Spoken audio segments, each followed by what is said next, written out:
Philadelphia Phillies. And now welcome to the broadcast booth, everybody. I'm Joe Buck. That is Tim McCarver. And, well, there's no team hotter than the Mets. They've won 8 straight, 10 of 11, taking on the defending NL champs, the Phillies, in their home ballpark. And it's a hitter's ballpark, and what a pitching matchup. Roy Halladay, after all, has been everything the Phillies have wanted, and Mike Pelfrey has been a lot like, well, Roy Halladay. And so here we go. It's in the NL East, and it's the top 2 teams that battle here today. Hey, don't forget about the Nationals there in the mix, too. But it's these two, New York, Philadelphia, guys that slug, guys that pitch. Baseball next on Fox.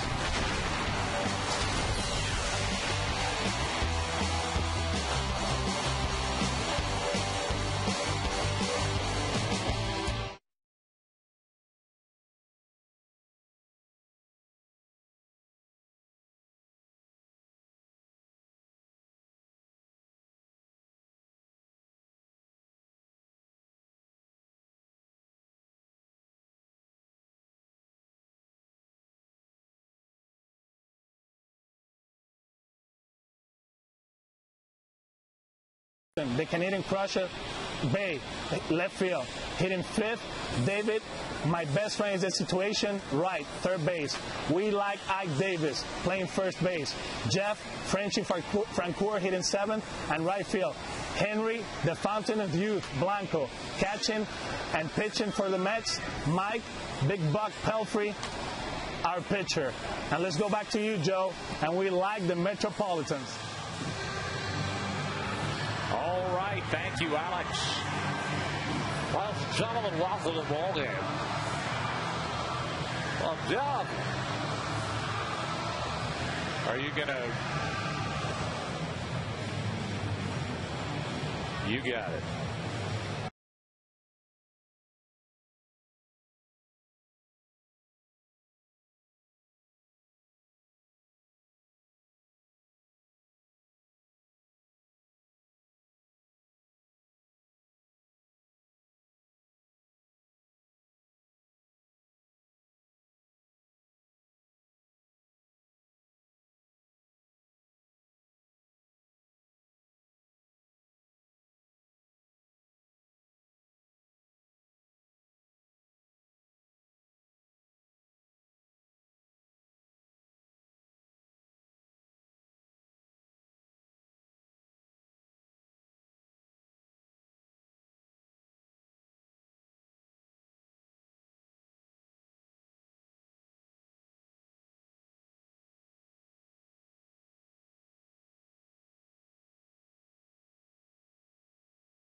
Beautiful in Philadelphia. We welcome you. Here's Alex Cora with the Mets lineup, brought to you by Taco Bell. Think outside the bun.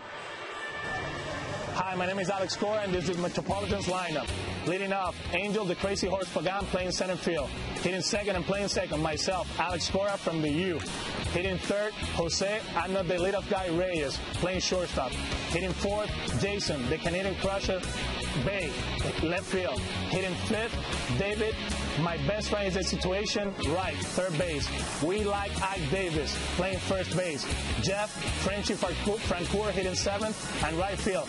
Henry, the fountain of youth, Blanco, catching and pitching for the Mets. Mike, Big Buck Pelfrey, our pitcher. And let's go back to you, Joe, and we like the Metropolitans. All right, Alex, and thanks for your help today. This game brought to you by Budweiser, official beer of the thirst inning, the beer that starts with full flavor and ends with a crisp, clean finish. Budweiser, it's what we do. Alex Cora is a big part of what is a very good clubhouse for the New York Mets. Alex Cora likes to keep it light along with Jeff Francoeur, and this Mets team is rolling, and the Philadelphia Phillies need their ace. And Roy Halladay is the definition of an ace to stop this streak by the New York Mets here today. Good in the clubhouse, better on the field. And that's kind of describes Roy Halladay. Perfection over the last decade. That's inside, a little down, 1 ball, 1 strike. sprint pitcher profile for the right-hander. Arm slot, very, very important. In fact, his earned run average was over 10, about 10 and a half back in the year 2000, and he ran into Mel Queen, who was the minor league roving pitching instructor for the Toronto Blue Jays, and he taught him that arm slot. He was over the top prior to that, but now he's 3/4. Pretty well hit to center. Victorino tracks it down, and Angel Pagan is the first out. And that's the way we began on a Saturday afternoon. Alex Cora, who helped us with our Taco Bell starting lineup, will dig in. Then Jose Reyes. And if you heard Alex Cora mention it during the lineups, Jose Reyes, who is no longer the leadoff hitter, is in that number 3 spot. The Mets haven't lost since Jerry Manuel put Reyes in the 3 hole in front of Jason Bay and out of the leadoff spot. Pagan is gone, and Cora takes a strike. 93-mile-an-hour fastball from Roy Halladay, 6'6", 230 pounds. The right-hander will turn 33 in 2 weeks. Former Cy Young Award winner, and he gets another one to center. Victorino in, and now to his right, 2 out. Take a look at the Phillies defensively, and their lineup defensively is brought to you by Scott's. Banez is in the outfield with Victorino, who's made the first 2 putouts in center, Worth in right. Polanco, Castro, Utley, and Ryan Howard on the infield. And Carlos Ruiz does the catching for Roy Halladay. Jose Reyes said he is booed here in Philadelphia, and they also boo him in Florida for whatever reason. A lot of Mets fans in Florida, too. Here's a strike over the outside corner to Jose Reyes, who made 591 straight appearances in the leadoff position for the Mets before he was switched to the 3rd hole last Friday. Tailing pitch from Halladay misses, a ball and a strike. There's Jerry Manuel. He had a managerial death watch on Manuel a couple of weeks ago when the Mets were in St. Louis. As Reyes comes up empty, now he's in the hole. Jerry's first name officially became beleaguered for a while, and he's fought his way out thanks to his team taking off. That's foul, and it hits the first base umpire, Todd Tishner. Hello, happy Saturday to you, Todd. If you're at the ballpark, you know when an umpire throws both arms up that the ball is foul. But that was a delayed throwing both arms up because Todd had to get out of the way of that foul ball. Here's a pitch down and in. And the count 2-2. Halladay, you start to look at the resume, and you start to learn more about his preparation and how intense he is, especially on game day. And then you realize the power and the command he has. Unbelievable control as he misses down and in. And for a guy that just can light up a radar gun, he doesn't walk many. Reyes with a full count. He's had a decent at bat, trying to extend the top of the 1st. And he cannot. 2 flyouts to center. A strikeout. Reyes slams the bat down, the helmet down. Now Pelfrey takes over. No score.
The Blue Jays came to expect. Here is the lineup for Charlie Manuel.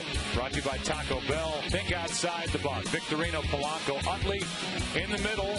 Freshly signed Ryan Howard, Jason Worth, Raul Ibanez, and Castro, Carlos Ruiz, and Roy Halladay pitching and batting ninth. Here's Mike Pelfrey, who has really filled a need for the Mets, and he has become the #2 starter behind their ace, Johan Santana. Not only 4-0 in his 4 starts, but a save in that 20-inning game 2 weeks ago. Here's the first pitch that drives Victorino off the plate, ball 1, and here is the sprint pitcher profile from Mike Pelfrey. Another shameless promotion, you say, with Jack Bauer up there? No, we're just trying to get you to understand that he's pitched 24 consecutive scoreless innings. Good way to remember. And that is the longest since his teammate John Mayne went 26 straight in 2006. The Mets all-time record, Jerry Koosman, with 31 2/3 scoreless consecutive innings back in 1973. That's strike 2 on Victorino, who's in the leadoff spot, taking the place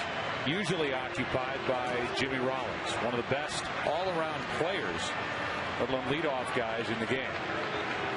There's Jonathan Neese, who was the starter and winner last night for the Mets as the streak got to 8 games. That's into center and in front of Pagan. Nicely backed up by Bay, but it's a double nonetheless. Shane Victorino did not run a ball out last night, much to the dismay of his teammates and Charlie Manuel. Charlie very upset after the game. Shane said it will not happen again, and he doesn't allow it to. So a double for Victorino. Flying Hawaiian, making an impact early. So Polanco, Utley, and Howard will try to chase him home. Here's Placido, who's one of the better contact hitters in the big leagues. And when the Phillies went out to get Polanco, signaled that they don't always want to rely on the home run ball. This is a team that can pound the ball over the fence. It's a 92-mile-an-hour fastball to strike 1 to Polanco, but in the #2 spot, Polanco can do a lot of things. That guy can pound the ball over the fence. So can the guy behind him and the guy behind him.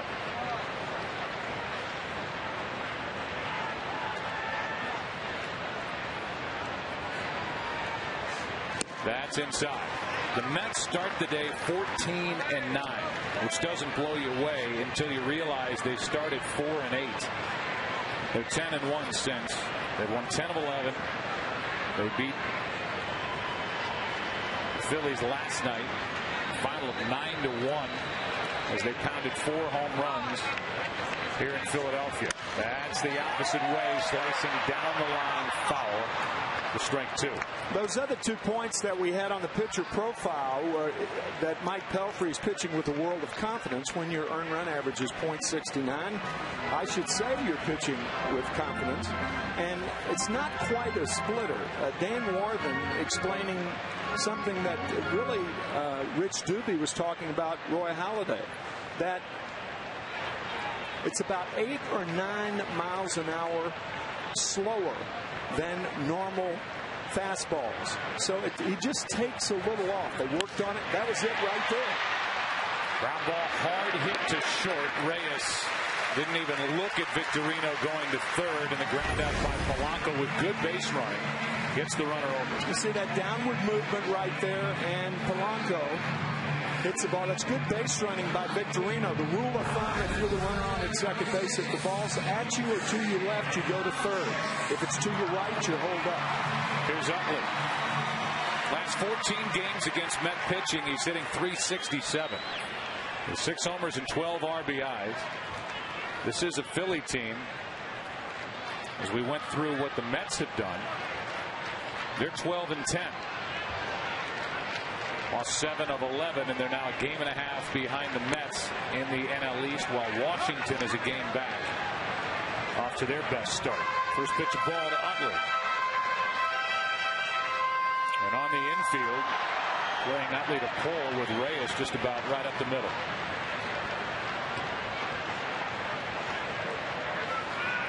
Victorino at third with 1 out, and that's inside 2-0.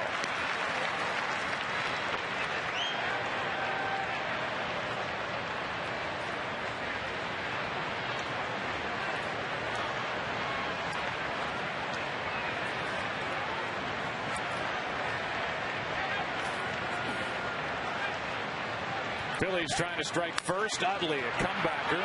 Pelfrey looks at Victorino, gets the out, 2 away. So a quiet out by Utley with a 2-0 count. And that was a big out for Pelfrey. You can see the 4 fingers. Whenever a pitcher does that, that's a changeup, and that's what Utley got. Not really worried about walking him. And the changeup, a very effective pitch for Pelfrey. It brings up Howard. It gives you a look at the Mets defensively, and it's brought to you by Scotts. Bay, Pagan, and Francoeur in the outfield. Around the infield right, Reyes, Cora, and Ike Davis, the rookie. Blanco catching Pelfrey. And the first one to Ryan Howard is hit hard, but right at the rookie. Davis to the bag, and a leadoff double wasted by Philadelphia. Victorino is stranded. 1 inning in the books. Pelfrey and Halladay. No score.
To win now on FoxSports.com/TuneIn. Make your predictions during today's game between the Mets and Phillies. Hurry up, your predictions must be submitted by the end of the second. Stick around to increase your chances of winning with the 7th inning bonus question. Winners will be announced on air during the 9th inning. Log on to FoxSports.com/TuneIn to play right now.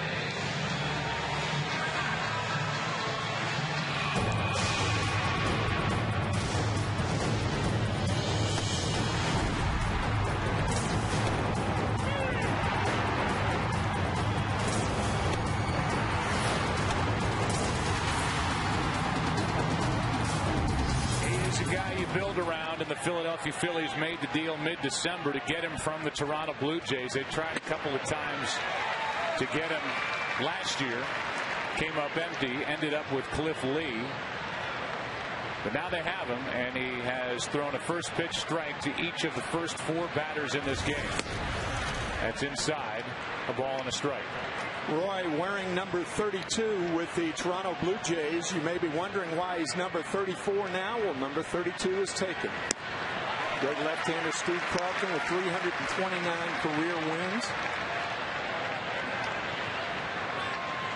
Winning 251 of those games for the Phillies. The 1-2 pitch is inside.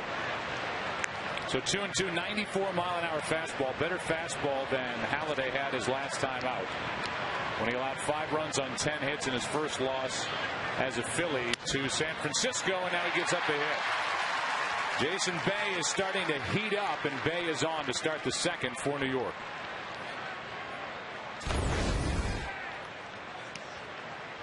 A fastball that was intended to be inside, but you can see Ruiz moving to his right. When a catcher has to move that far, the pitchers miss the target, and that's what Halladay did then. They booed David Wright here in Philadelphia. They booed David Wright in New York last weekend. Got off to a good start.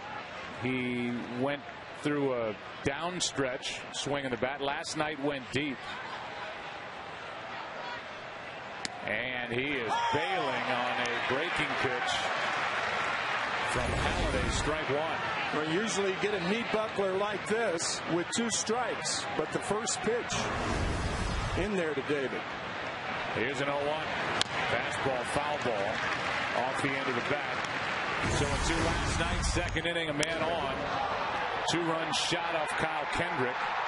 Give the Mets the 2-0 lead, and for David Wright, his 20th home run against the Phillies, his 12th here, which is the most by any active player as a visitor to the Phillies. And a foul back, pretty good swing by Wright with an 0-2 count. One of the differences between David Wright this year as opposed to a couple of years ago, David was one of the best right-handed hitters in the National League, going to right field with 2 strikes. If he can get back to that, it's going to help his average a great deal. Well, he struck out a ton here in the early going. Bay is running. There's a strikeout. Throw down too late. Jason Bay has his second steal, but David Wright has his 27th strikeout. And that's 7th most in the National League. Yeah, you can see the approach with 2 strikes. David used to try to put balls like that in play to right field. Jason Bay with a tremendous jump from first base, steals second easily. So Halladay gets the out. Bay gets the steal, and Ike Davis, who's off to a .324 start with a home run and 6 RBIs, and coming off what he called the best week of his life to this point, takes a strike. I guess so, huh? When you think about Ike Davis coming up at the start of that homestand, and you think about the way Jerry Manuel's team has taken off, I think any fan base is looking for the next young star to come along, and any Mets fans got to be thrilled to see what Ike Davis has done since he was called up from the minor league. Made his major league debut April 19th against the Cubs. Gets a base hit to right field for his first major league hit on Randy Wells. In the 23rd against Atlanta. It's a bomb. First career home run over the bullpen beyond the fence in right center field against the Braves. 0-2 pitch. Reaching for it. Ike Davis spoils it. 18th overall pick in 2008, and the Mets had that pick as compensation for Atlanta signing Tom Glavine. Born in Minnesota, raised in Arizona. First team All-American at Arizona State with 16 home runs as a junior. But also pitch, throw in the mid-90s. Dad was a pitcher, and he's a strikeout victim. Good splitter in the dirt. Ike Davis is gone, and that's 3 strikeouts for Halladay in the game. 2 outs in the inning. Bay is at second base, and we'll give you the 4 keys to the game. You know, you try to think of why the Mets have been rolling. Well, they haven't been thinking about it, so they're going to keep on not thinking. As far as the Phillies are concerned, they're trying to rally around Roy Halladay. Good guy to rally around. Yeah, and this is, you know, if you're Philadelphia, this is why you not only make the deal and give up 3 young prospects to get Roy Halladay and then assign him to a 3-year extension. But he's here to beat divisional rivals. And he's here to stop divisional rivals' winning streaks, and that's what the Mets are on right now, an 8-game streak. And another first pitch strike, Francoeur, with Bay at second, 2 out. The next, 2 quick strikes, and Halladay can strike out the side. The splitter to get Ike Davis, and now the splitter to go ahead of Francoeur. And when he runs the count to 0-2, he will swing at almost anything. And he shoots it foul, Francoeur does. For Halladay, what kind of pitcher did the Phillies get? They got a guy who has averaged 233 innings pitched over the last 4 years. And he has the most innings pitched in the big league since 2006. 970 compared to Sabathia, number 2, with 943, and that drives Francoeur off the plate. And that's big right now for Philadelphia with an unsettled bullpen. Brad Lidge is back. Romero coming off surgery. Madsen just went on the DL. Trying to work Contreras into that 8th inning spot. And a shattered bat. Polanco gathers it, throws it, inning over. Leadoff hit by Bay, stole a base, left on, inning and a half. Phils and Mets, no score.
By Budweiser with full flavor and a crisp, clean finish. It's what we do.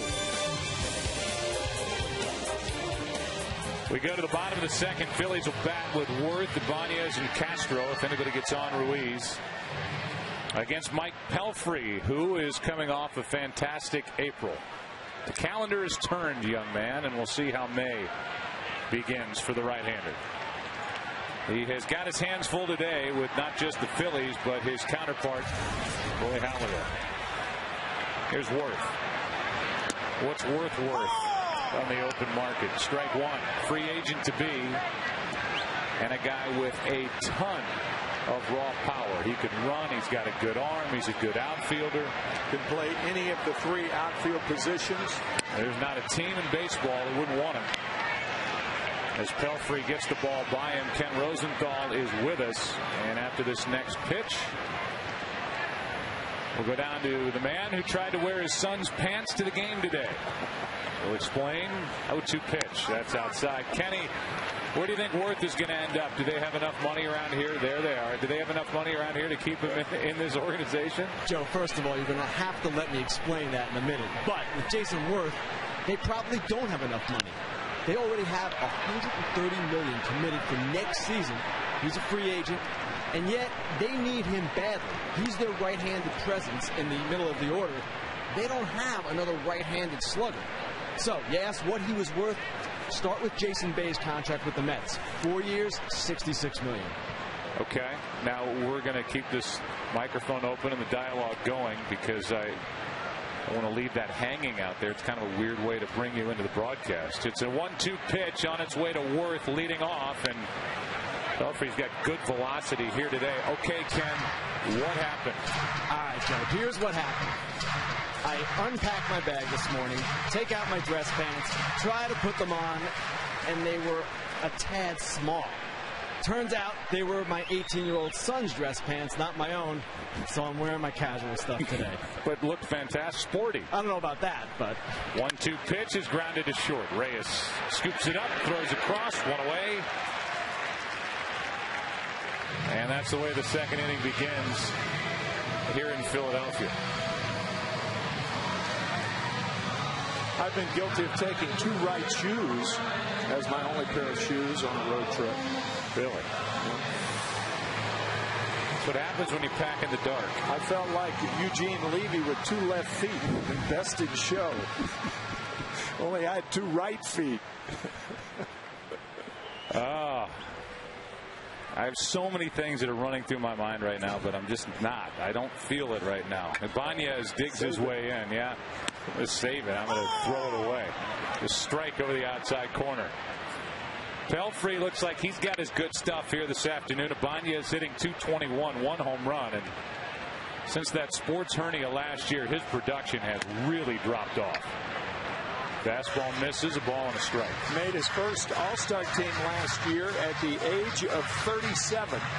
But you're right, Joe. He has not been getting the lower part of the body into the fastball. Late on all fastballs for the most part has been Ibanez the second half of last year and starting out this year.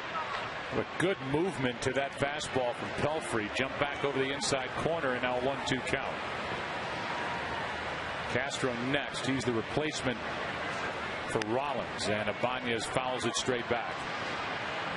Raul last April hit .359, 7 homers, 17 RBIs. This April, .221, 1 home run, 9 RBIs.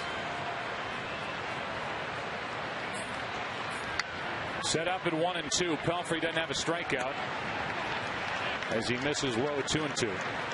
By the way, the only older first-time All-Star, older than Ibanez, Babe Ruth, in the first year of the All-Star game in 1933. 2-2 pitch is inside. 95 from Pelfrey. But a ball, so who cares? 4 straight ground ball outs after a leadoff double by Victorino, and now Ibanez just gets a piece. See, that's the pitch he was hammering last year in the first half of the season, but he's behind it now. Not catching up with the fastball.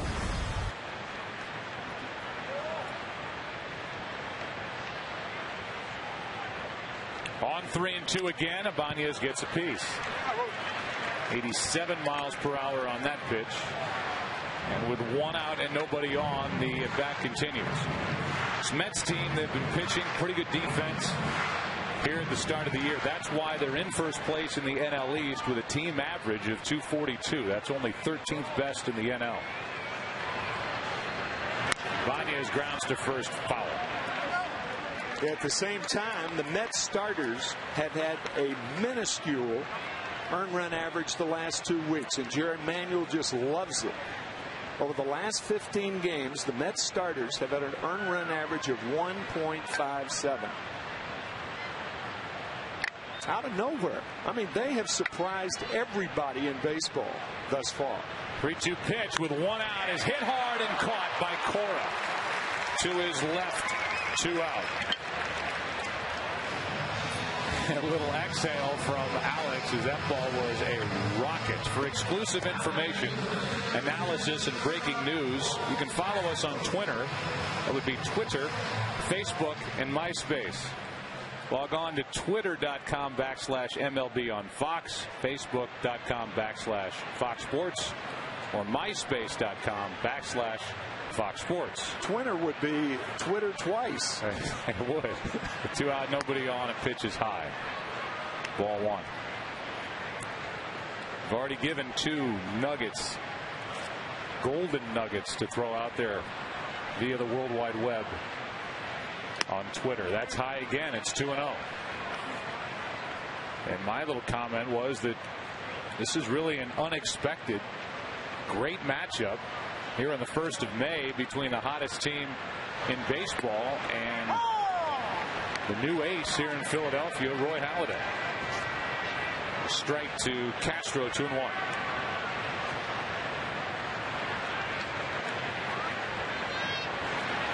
I'll tell you this.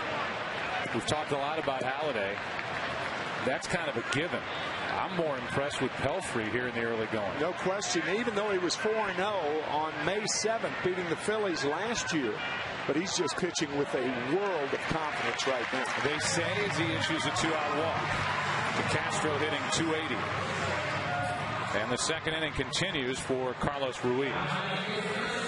Pelfrey not happy with himself. He got a rain-shortened victory his last time out. 5 scoreless, but it took him 106 pitches to get through 5 scoreless.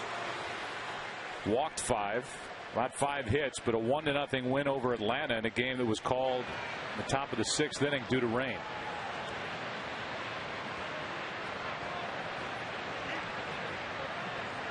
One on, 2 out. Ruiz takes a strike. Good pitch. Mike Pelfrey matching Nolan Ryan in 1970. That's 40 years ago for the best earned run average by a Mets pitcher in April. Gave up 2 runs, 2 earned runs his first start. The 0-1, same spot. 93 miles per hour, 0-2. Henry Blanco, his catcher, has caught 21 2/3 scoreless innings thus far for Mike Pelfrey. Take a lot of pride in that. Henry Blanco's nickname is Hank White. I love that. Here's an 0-2 pitch from Pelfrey. And just about the same spot. Pelfrey doesn't get it. The count 1-2. Mike was a 9th overall pick in 2005. Came up in 06, was 2-1. Then 3-8 in 07, went down to A ball. 13-11 in 08, 10-12 last year. But he is really starting to blossom. Split fingered pitch gets his first strikeout of the day. We're through 2 in Philadelphia. No score back after this from your local Fox station.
Back to Fox Saturday Baseball presented by Budweiser.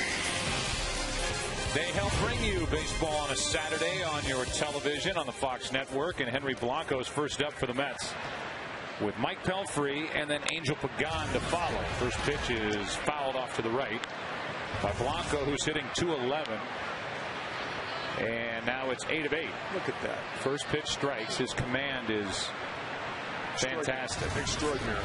The 0-1 pitch. Strike 2, and a dangerous foul ball into the seats over the Phillies dugout.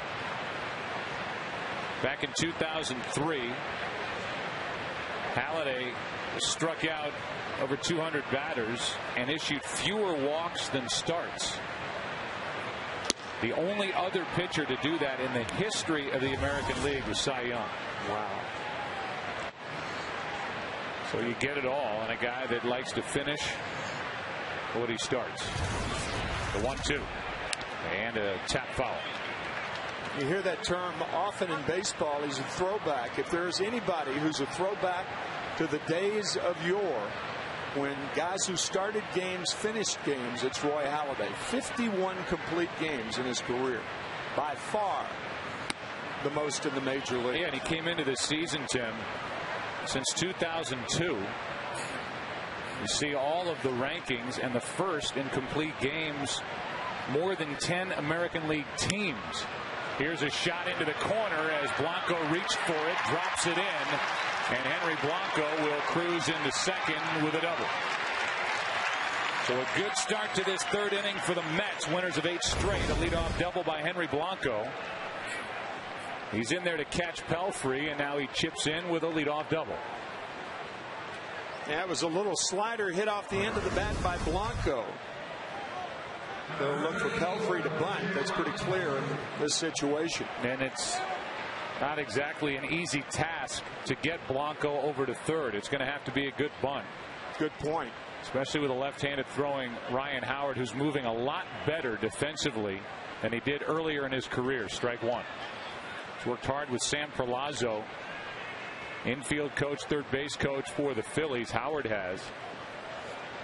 And that's one of the reasons why the Phillies, certainly not the main reason, but it helped, why the Phillies jumped in on a contract extension this past week.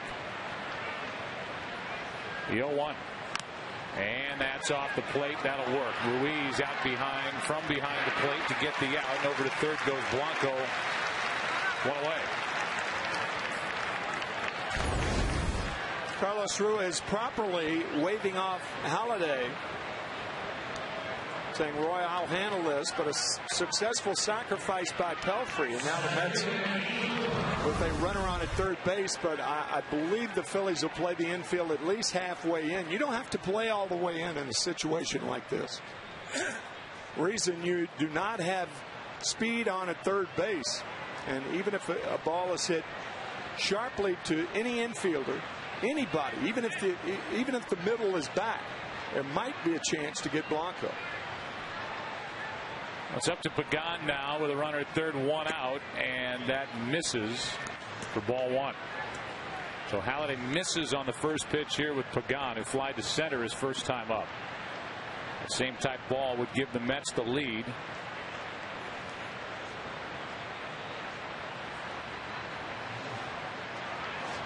Angel Pagan taps it foul.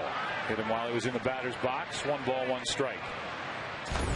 So it's Pagan now in the leadoff spot instead of Jose Reyes, and it's Pagan up now with 10 RBIs on the season, trying to give the Mets third inning lead.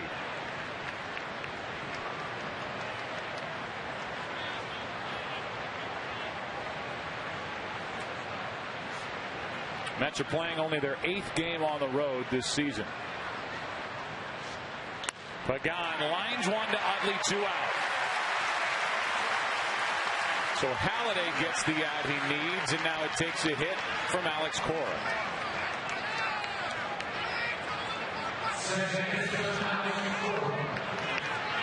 So as Cora digs in, his average is under 200.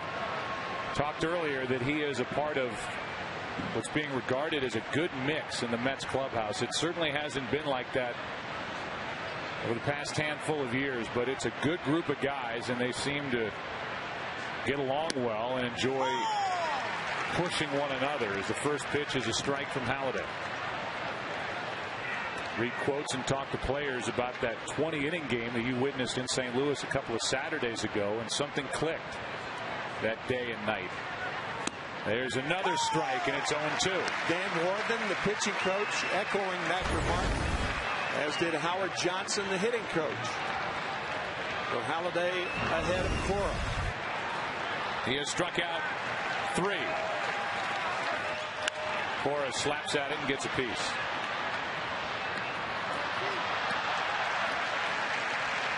Talk about this rivalry. It's certainly here geographically, and it's been an intense one when you consider that the Mets have lost late divisional leads to the Phillies in 07 and 08 before an injury-racked 2009 and a 70-win season last year. That's the ground ball to second. Utley gets it on the high hop. And Halladay gets around a leadoff double in the third. Good pitching, no surprise. Bottom of the third, Halladay, Victorino, Polanco, no score.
May the 1st, and a good pitching matchup, and so far we've not been disappointed. Mike Pelfrey goes back to work. Roy Halladay has 3 hits and 18 at bats with an RBI. First time through as a National Leaguer, and having to swing the bat takes a strike. Of course, these guys get an opportunity now with interleague play. He has not had the opportunity in postseason play. Something he has never experienced as he comes up empty, strike 2. And something that Roy was talking about when he was traded. Quite candid about the fact that he wants to play in the postseason. And he gives the Phillies a better chance. Cliff Lee, by the way, we talked about him earlier. He pitched in that game. Chris Rose was talking about that in the pregame. He pitched in that game last night. 7 scoreless innings in Safeco. 8 strikeouts. Yeah. No decision, and a Mariners loss in 12 innings to Texas. Still ball and 2 strikes on Halladay. Victorino, who has the Phillies' only hit on deck, and then Polanco. Anybody gets up, gets on Utley, and then you get into that lethal middle part of this lineup for Philadelphia as they try and right themselves. Not bad. Correctly hit ground ball to second. Corey takes care of it. 1 out. Fox Sports is proud to team with the Breast Cancer Research Foundation during our 2010 MLB on Fox season. The Breast Cancer Research Foundation helps find the most advanced and promising breast cancer research. Join the fight by texting CURE, C-U-R-E, to 27722 to donate $10 or visit bcrfcure.org. Messaging and data rates may apply. Victorino has a double to his credit today, and he takes high for ball 1. After Victorino, it's Polanco. There's a strike on the outside corner. Ken Rosenthal, it is stating the obvious, but I'm good at it, that this Philadelphia team misses Jimmy Rollins at the top of their lineup. They sure do, Joe. And Shane Victorino makes a great point. He says when you lose Rollins, you don't just lose one aspect of his game. You lose offense, you lose defense, you lose base running, you lose his power. And most of all, the Phillies miss his energy. He brings the same life to the Phillies that Jose Reyes brings to the Mets. And there's a noticeable difference without him. Victorino gets a piece and fouls it back. Jimmy Rollins is one of the most electric players to come along in a long time. And it's not just what he does on the field, but anytime a microphone's put in front of his face, he doesn't disappoint. He's got a great smile. He's so good for the game and is such a talented player. The Phillies picked up his contract option. He is here through at least 2011. Ike Davis gets to the bag, wins that mini race, and that's 2 out, nobody on for Polanco. You can say the same thing about Shane Victorino with regard to energy. Polanco is one of the more understated guys, but I know for a fact one of the favorite players that Tony La Russa has brought along in his future Hall of Fame career, a guy who's number 3 in the all-time wins list. Now playing third base for Philadelphia. Taking a pitch high for ball 1. In my opinion, there are 2 major league managers, future managers in the game today. Polanco's one of them. The other is Alex Cora, the second baseman for the Mets. Polanco fouls it. Ball and a strike. Polanco came up with the Cardinals in '98. Was traded to Philadelphia in 2002. Eventually went to Detroit. Had a nice run there. Half of 05 through last year. And now he's back in Philadelphia. The 1-1. Hard hit right at David Wright. A lot of ground ball outs. Being induced by Mike Pelfrey. We go to the 4th inning in a blink. Here in Philadelphia. Mets and Phillies, no score.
Sponsored by the all-new 2011 Super Duty, built for tough. By AT&T, rethink possible. And by Valvoline, guarantee your engine up to 300,000 miles. Philadelphia skyline, and here the home of the Phillies. First pitch is up and away, ball 1 to Jose Reyes. Heart of the lineup for the Mets, who wasted a leadoff double last inning. Had a runner at second, 1 out in the second, but Halladay took care of the rest. There's a strike, and it's a ball and a strike on Reyes, who struck out his first time up. Had a chance to visit with Rich Doobie, the pitching coach for the Phillies. And we'll give that to you after Reyes does something to start the inning. He's in the hole 1-2. Jason Bay and then David Wright, the next two hitters. Every pitcher wants to keep the leadoff man off base, but more than any other Met, keeping Reyes off base, leading off an inning, is the best way to beat the Mets. He's the former leadoff hitter, as we talked about, as the count evens 2-2. Now he's in the number 3 spot. Typically more of a power position in a lineup, but Reyes is not going to change the way he attacks on the bases. He can't. That's how he makes his money and how he makes the Mets better. That's down and in, full count. I don't agree with the move to third. I think he should have stayed in the number 1 hole. I'm not too sure that anybody moved from 1 to 3, subconsciously or otherwise, thinks he ought to change his game. There's a foul. And a guy like Reyes, who is not a power hitter, he had 19 home runs a few years ago. I know he'll pop a home run every now and then, but I think he's more valuable to the Mets as a leadoff batter than as a number 3 hole batter. And you're saying that with the Mets on this roll right now. That's right. With him hitting third. That's right. 3-2 pitch, and reaching for it, flies it into center. Victorino is there. We'll continue that conversation after this. Our visit with Rich Doobie, and the first question, obviously, about how good Roy Halladay looks today. Yeah, he's throwing the ball fine. You know, it's a change in climates coming from San Francisco to here with the weather today being so warm. But, you know, he's always conditioned and always prepared to pitch a good game. What have you learned from him, Rich? Well, just he's taken it up a couple notches as far as being a total professional. Not only a quality person, but just a great preparer, and doesn't make any excuses. He expects to perform well every time out there. I know, Rich, you guys took a hit when you lost Ryan Madsen out of frustration. He's on the DL. But what did you see from Brad Lidge, and how are you treating him now that he's back on your active roster? Well, it'll depend. Whether he closes, it'll depend on where we're at in the game and how we feel about it. But he looks healthy. Knee's doing well, elbow's doing well, and he just needs some more mound time to get real sharp. Rich, as always, thanks for your time. Not only now, but last year during the postseason. We appreciate it. All right, thanks, guys. Okay. Rich Doobie, the pitching coach for the Phillies. A quick out as Bay is retired. He had singled his first time and stolen a base. 2 flyouts to center. And with 2 out, nobody on, here is David Wright. I don't want to lose that conversation, though. Jerry Manuel made the switch thinking that, well, first of all, Beltran's not here. They don't know when he's going to come back. He had late knee surgery in January, which kind of threw the whole offseason out of kilter for the Mets. And moving Reyes to the number 3 spot, Jerry Manuel thought would get Jason Bay more fastballs, while Bay stumbled and struggled right out of the gate. I think Jerry said, perhaps now, I'm not saying he definitely did, but perhaps he succumbed to the pressure to move Reyes to the 3 hole. I think over the course of the season, if you get Reyes 40 or 45 more at bats by hitting him number 1, that to me is more important than Reyes all of a sudden becoming the atypical number 3 hitter, which in my view is what he is right now, atypical and not the guy you really want in that slot. Well, it really would be a mistake if he changed his approach to the game. Yes, it would. Meaning running and making things happen on the bases. Here's Wright, who just bangs one off the scoreboard in right. And David slides into second with a double. Scramble for the ball as it trickles away. Polanco gets to it. And for David Wright, he has the second extra base hit against Halladay. You know, earlier we talked about David Wright and his approach with 2 strikes, that he was one of the most prolific hitters in the National League when going well, when he went to right field with 2 strikes. And David, with the count of ball and 2 strikes, hammers one over the head of Jason Worth in right field. That looked like more the David Wright that we saw 3, 4, 5 years ago. And it gives an RBI opportunity to Ike Davis, who struck out his first time up. Halladay misses low, ball 1. Ike Davis, if you're seeing him for the first time, is big. 6'4", 215 pounds, and just 23 years old.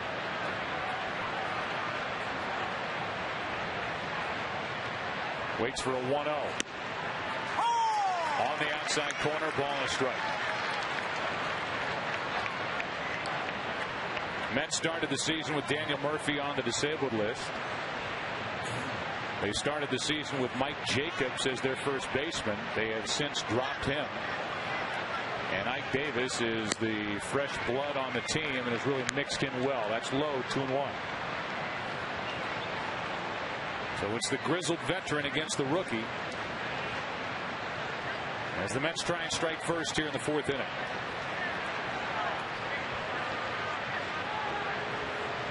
The 2-1.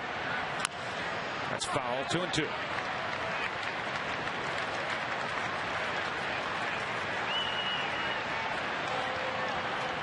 Talked about the Mets and the Beltran surgery that was a surprise. Happened in January. It upset people in the Mets organization that the operation took place as late as it did in the offseason. It's a big piece of this puzzle that's not in there for a high-priced team. As another foul goes back to the screen. And then when you think about the Mets, Tim, in spring training, it had to be more of here we go again. I mean, they don't have Beltran. Jose Reyes finally, you thought, was healthy with his legs, and then he gets sent home for 3 weeks to Long Island with an overactive thyroid. He is working his way back into shape. Wright had that down year last year, swinging about just 10 home runs. The pitching, defense, and some timely hitting. They're in first in the East, and another foul by Ike Davis.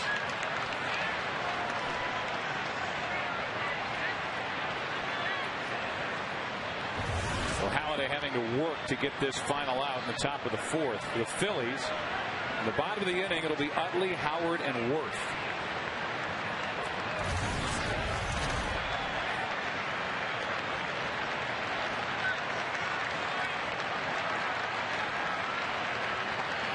Another 2-2, and that missed the outside corner as Halladay took a step toward the dugout. Full count. I think Halladay, playing on the fact that Ike Davis could be perhaps overly anxious.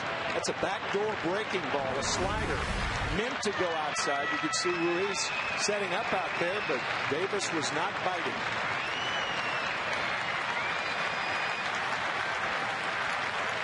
Now the 3-2 and a walk. A good at bat by the rookie.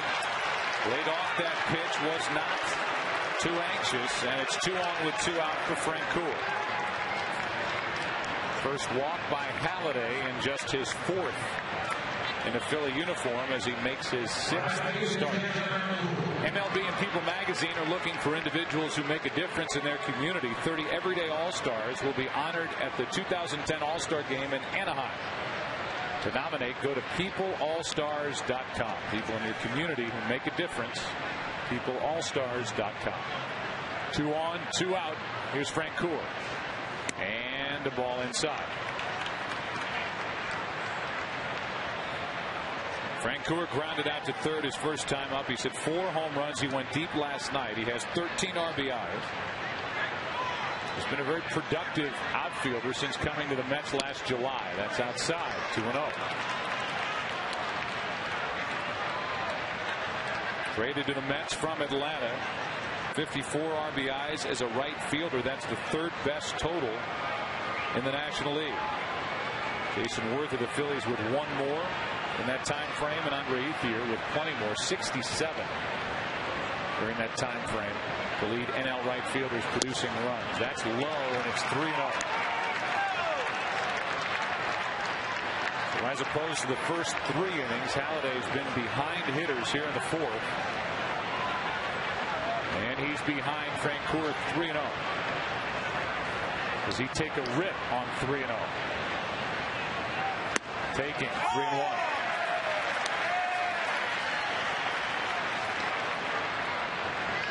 Wright the lead runner at second. Ike Davis on at first.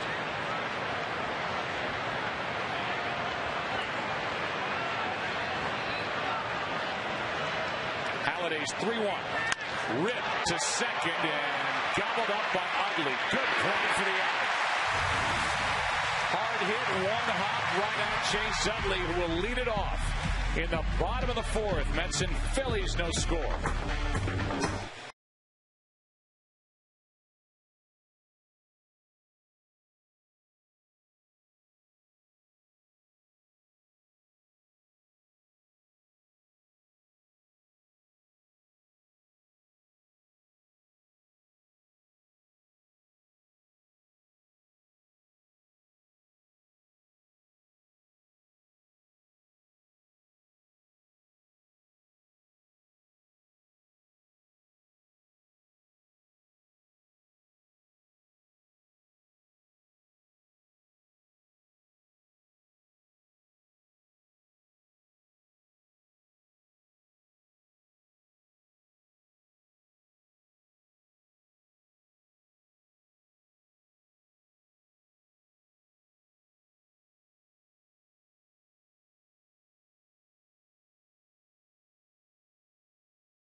from our vantage point.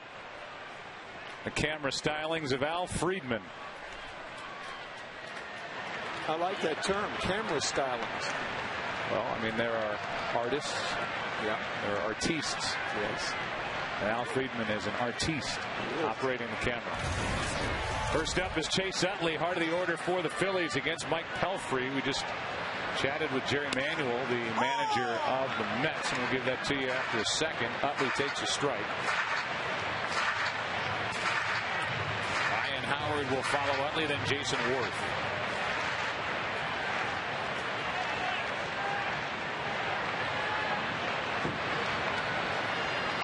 And Utley bends away from one up, a ball and a strike. So far for the Phillies, this lineup, which checked in 8th best in team average at 261, they have 1 hit. They've been given 1 walk. Otherwise, it's been all Pelfrey. The 1-1. And a little floater that's dropped by Reyes. Had it, lost it. And the leadoff man is on for Philadelphia in the 4th. I remember Gene Mott talking about infielders saying, whenever you have to backhand the ball anytime, try to use the webbing of the glove. When it gets hung up in the heel like that, chances are you're going to drop it, and that's what happened to Reyes.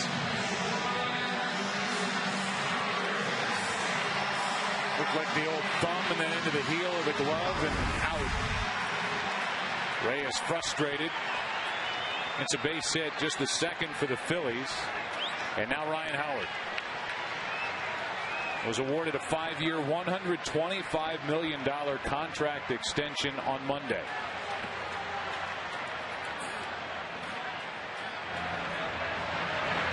And he gets a base hit into right. Utley will turn and hold at second, throw in behind the runner, and Chase gets back.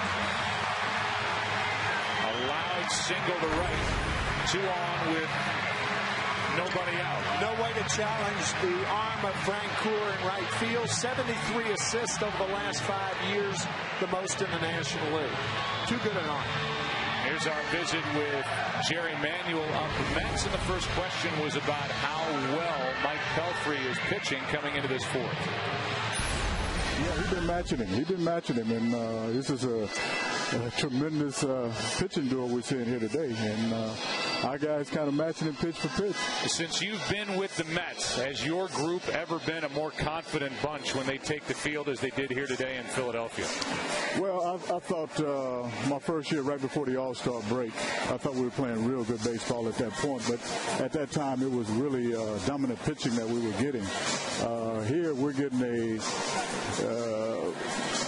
a plethora of things. We're getting good pitching, we're getting good defense, we're getting good base running, and all those different intangibles. That is making it fun to watch these guys play. You know, it's easy for an outsider to say they've got a great mix in the clubhouse, like we've been talking about. But I wonder from your perspective, do you get a sense that that's a group in there that really gets along and pushes one another? Yeah, I do. I feel very good about that. But you really can't tell chemistry until you go through some adversity. We went through a little bit early in the year, but for the most part, we haven't really hit that real bump in the road. So when we do that and remain together, then we got good chemistry. You're a baseball guy, so you know that bump's coming somewhere. That's right. You know that. Hey, Jerry, thanks. All right, guys. Thank you. Well, that bump just happened here in the 4th inning after back-to-back hits. A floater, and Tim Cora had it for a minute and lost it. Well, you know who made this play? Chase Utley. Chase Utley took a chance that Alex Cora is not going to make this catch. Utley knows how difficult it is. I mean, after all, he's the second baseman. Utley scores the first run of the game on a bit of daring base running by Chase Utley. It's a base hit, it's an RBI, and you're exactly right. I mean, looking at that on the replay, especially considering how close Cora came to making that catch. He had it in his webbing and then lost it against his body. That had triple play written all over it until it dropped to the ground, and Utley scored easily without a play. We've had 2 plays by the middle infielders in this inning that could have both been outs. One by Jose Reyes, the shortstop, and one by Alex Cora, the second baseman. So he got to 27 consecutive scoreless innings, did Mike Pelfrey. It ends now A sharp single in the inning is the only hard hit ball. That was off the bat of Ryan Howard. 2 flare hits, an RBI, and here is Raul Ibanez, who takes a strike. And now we'll see how Pelfrey, going to gauge somebody's growth for Mike Pelfrey, the 26-year-old right-hander. A frustrating inning. He's got Ibanez up, who's struggling. See if he can hold the Phillies right here, or if the Phillies jump on it. That's down and away, 1 ball, 1 strike. What, you may ask, is frustrating about the inning? Well, when you make a pitch like Pelfrey has made, he made it on Utley, he made it on Worth, you expect to get outs. He hasn't. So a great chance for Ibanez, who lined out to second his first time up. And pops it foul for strike 2. Now Howard is the lead runner. Jason Worth is on at first with nobody out. The Phillies strike first here in the 4th inning. Inning started on a ball that Reyes could not keep in his glove. The run scored on a ball that Cora couldn't keep in his glove. Charlie Manuel at this point will take it any way he can get it. Typically a team that just pounds the baseball. That's high, 2-2. Team pounds the baseball like Charlie Manuel pounds that gum. I mean, how many managers in the workplace can get away with chewing bubble gum?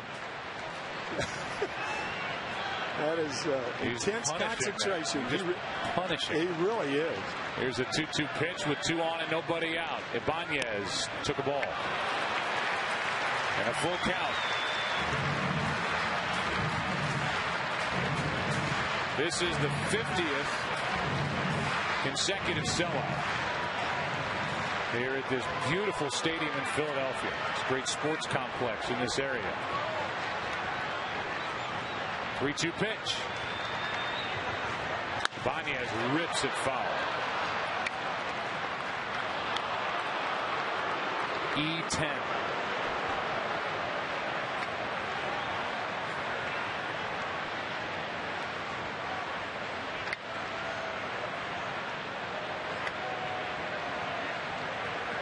Ibanez looking for production, has it set up. Pelfrey has to come to him with a 3-2 count. He didn't miss in the situations the first half of last year, and this year a different story. Strikeout number 2 for Mike Pelfrey, and a big out for New York. And one of the reasons that Charlie Manuel did not send the runners, we talked about how Ibanez is behind on the fastball, and Pelfrey gets a key strikeout, his second of the game. And now you get Ibanez if you're Pelfrey, and you have Castro, who's always been that extra player and a very good utility player. And his time with the Dodgers and the Reds, and he's bounced around. Here he is in Philadelphia, walked his first time. Batting with 2 on and 1 out. Ball 1 outside. Castro, when you talk about utility players, is the 8th player all time to have 500 plus games at shortstop, 200 plus at second, 200 plus at third. He can move all over. Valuable guy to have on a 25-man roster. Waits for a 1-0 pitch from Pelfrey. Good fastball, 94 miles per hour, a ball and a strike. These are 2 teams that have an established stud at the top of their rotation. And then even the Phillies have question marks after that top spot. Pelfrey is trying to cement his name as the number 2 starter behind Santana. Jerry Manuel. Good swing on a pitch that was up, but some heat on it. Strike 2. Phillies have more question marks in that area than the Mets do. I mean, Santana and Pelfrey. Santana, I mean, one of the real elegant competitors in the game. He will go tomorrow night against the Phillies' Jamie Moyer. But Pelfrey is developing into, if not a number 1 starter, close to it. Here's a 1-2. Foul back. You have Kyle Kendrick, who has an ERA over 7, who was the loser here last night. 25-year-old. Then you have Cole Hamels, who had a disappointing postseason, let's say, last year, and trying to get on a run on the mound here in 2010. You have Blanton, who they hope to get back on Monday, coming off an oblique strain. There's Jay Happ, who's got a strained elbow. And you've got the ageless Jamie Moyer, who pitches tomorrow night against Santana. That's hard hit past third. Castro has delivered. Howard will score easily. Worth all the way from first. It's a 2-run double and a 3-0 Philly lead.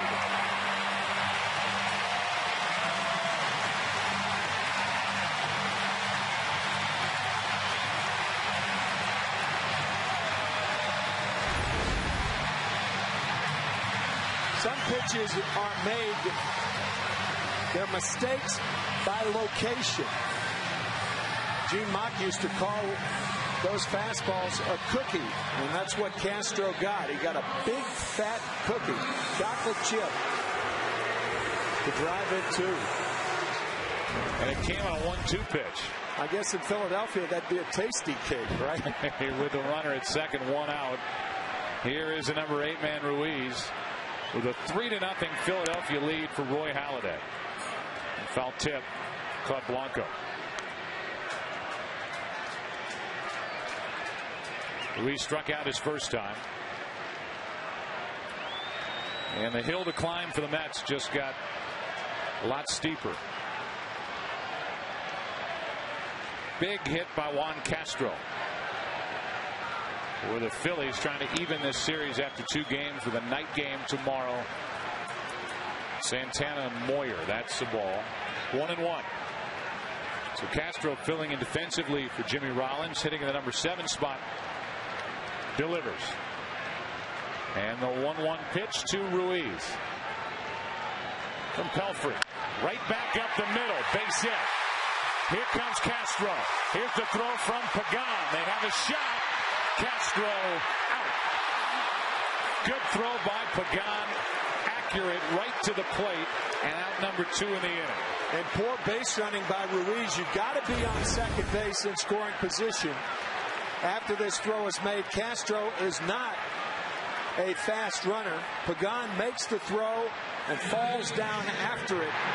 But it was right on the money to get Castro. But Ruiz should clearly be on second base. In fact, if he's going to second base, perhaps Ike Davis, a young first baseman, cuts the ball off and concedes the run. Here's a pitch low for a ball to Halladay. Pagan made the accurate throw, took a couple of bounces right to Blanco, who delivered the tag. Now Halladay chops one up the middle, gets his 4th hit of the season. And it's 2 on with 2 out. So a long inning for Pelfrey just got longer. Chevy and Scotts are building diamonds and dreams. See how the kids could win a ballpark makeover, and you could win a new Chevy at ChevyBaseball.com. Now it's Victorino trying to make this a big inning, as the Phillies have plated 3 in the 4th.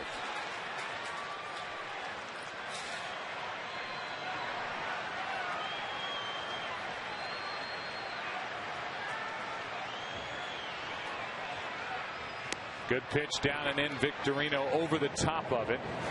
And now the lefty Raul Valdez, 32-year-old, gets loose for New York. That last swing was a looking for a fastball, getting a curveball swing. Lead runner is Ruiz.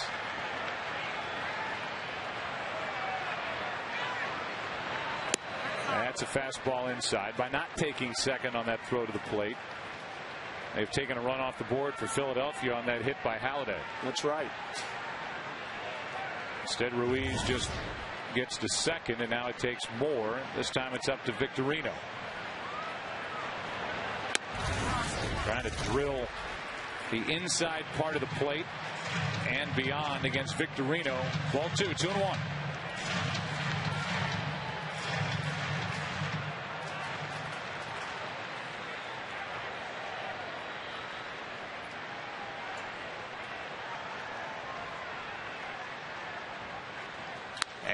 that one shot down the right field line, hooking foul. Every pitch has been in the same spot from Pelfrey, and now Blanco goes out to talk. Everything's been in. And that's that lethal down and in area, particularly to left-handed batters.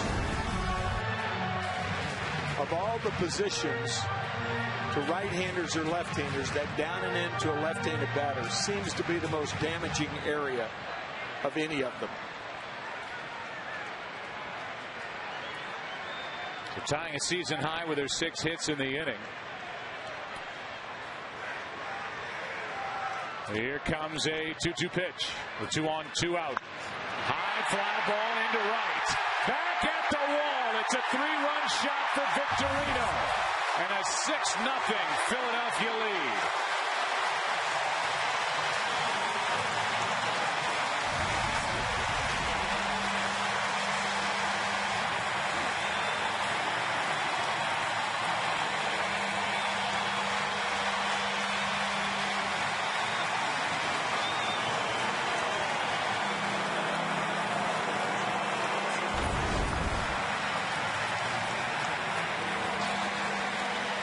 Down and in is not the only place that's dangerous to Victorino. The pitch up and in also. 3-run dinger. And now Polanco takes a fastball for a strike. For Victorino, home run number 4. Gives him 18 RBIs. And in what had been an airtight pitching duel, Mike Pelfrey just sprung a leak. 2 quick strikes on Polanco.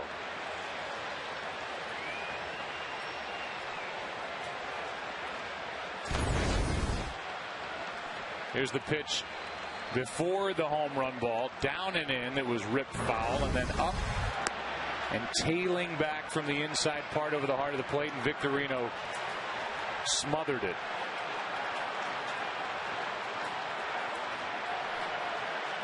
With 2 out, nobody on, and 6 runs home.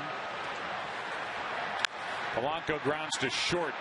Remember, this inning started on that ball that Reyes couldn't hang on to out behind the shortstop position, and it was capped on this. Bang! 3-run home run Victorino. 6-0 Phillies for Halladay into the 5th.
6-0 lead, and his base hit in the bottom of the 4th inning led to that 3-run home run by Victorino. His 4th hit with the Phillies, and now Blanco shoots one foul down the left field line. Well, there are a few things in baseball that are guaranteed. I guarantee you that Roy Halladay knows what to do with a 6-run lead. Can't guarantee a complete game. Did you know that Valvoline will guarantee your engine up to 300,000 miles? As Blanco strikes out for the first out here in the 5th inning. Valvoline, the first and only motor oil in the industry to guarantee your engine up to 300,000 miles. And after getting 6 runs, Halladay starts this 5th inning with a strikeout. Yeah, you saw Roy Halladay expand the strike zone and go a little wider than outside. When the outside corner missed by about 3 inches. 4th strikeout for Halladay as he gets Blanco, and now Gary Matthews Jr. will come off the bench. And in this pinch hitting appearance, fouls the first pitch back. Saw the left-hander earlier, getting ready to pitch the bottom of the 5th as Matthews tries to get something started. Gary's average is in the 100s as he breaks his bat. Few hops to Utley, 2 out.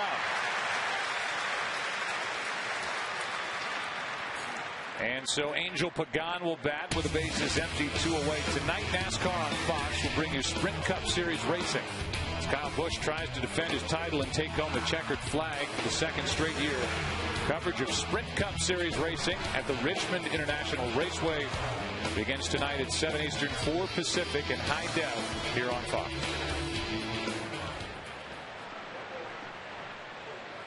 Here's the first, down and away to Pagan, who's 0 for 2.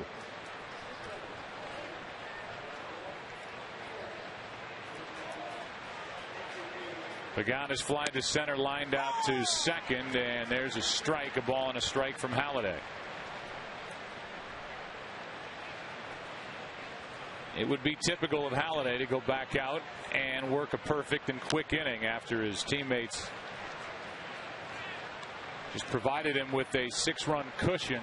He's 1-2 on Pagan and on his way to doing just that. That was one of our points on the scouting report, pitcher profile, about the arm slot. You won't see too many pitchers with better muscle memory than Roy Halladay. And a line drive right at Howard. 2nd time Pagan is lined out. And line drive memory right at Brian Howard. Halfway through it, 6-0 Philadelphia.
It's now the bottom of the 5th inning, and the left-hander, Raul Valdez, takes over.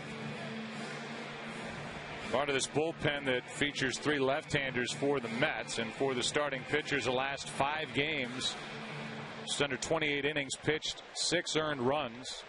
And the starter, Pelfrey, who was so impressive for the first 3 innings, got into the 4th, got a couple of bad breaks on near catches, and the Phillies jumped all over him. There are the numbers for Valdez. And here is Chase Utley. There's Utley's flare out behind the shortstop position that Reyes couldn't hang on to. That started that 6-run, 7-hit rally in the 4th. It was almost a bookend inning in that 2 of the first 3 hits were little squibbers squirting out of the gloves of Reyes and Cora, and it was capped off by the 3-run home run by Victorino. Bad bookend for the Mets.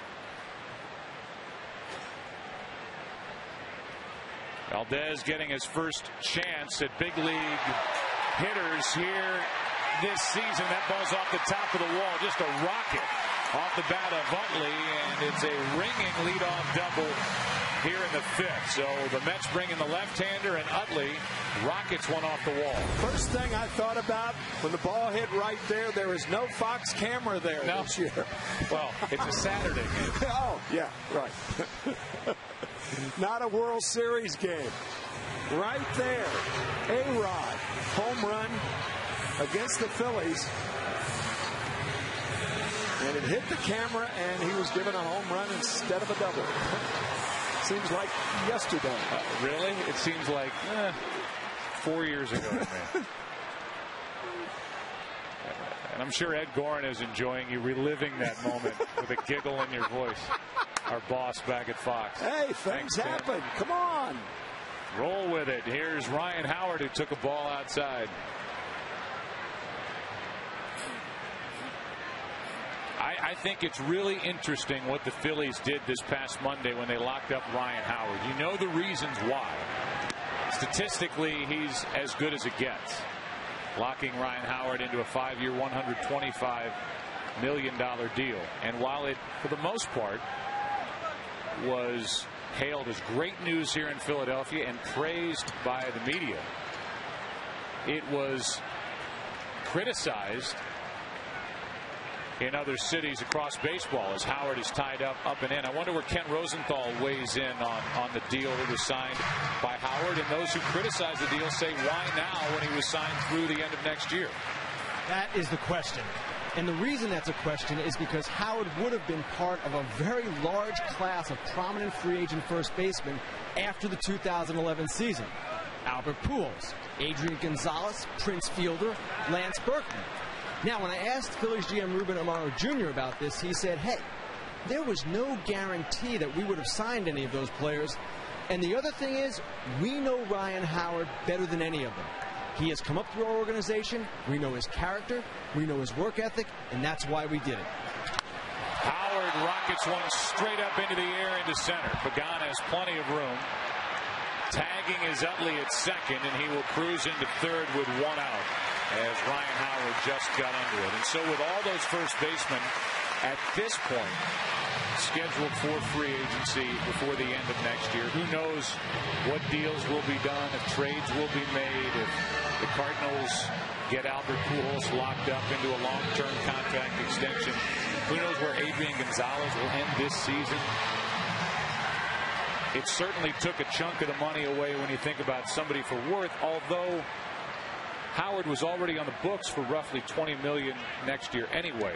Jason Worth is about to become a free agent, you would think, unless the Phillies can find some creative way to make some room to get a new deal done for Jason Worth. I personally think the signing was uplifting. I think what kind of person you are, how you conduct yourself, does sell. And to me, for the Phillies, it was a combination of character, talent, and money. Obviously, you can be a good guy and conduct yourself in regal fashion like Ryan Howard does and not have the talent to get that kind of money. But to me, it's uplifting because of the type person he is and the type of talent he is. Yeah, and the talent side of it, He's averaged over 49 home runs per year. His 4 full regular seasons slugging the ball for Philadelphia. Since becoming a regular in the lineup for the Phillies, he's led baseball in home runs and RBIs. That's high.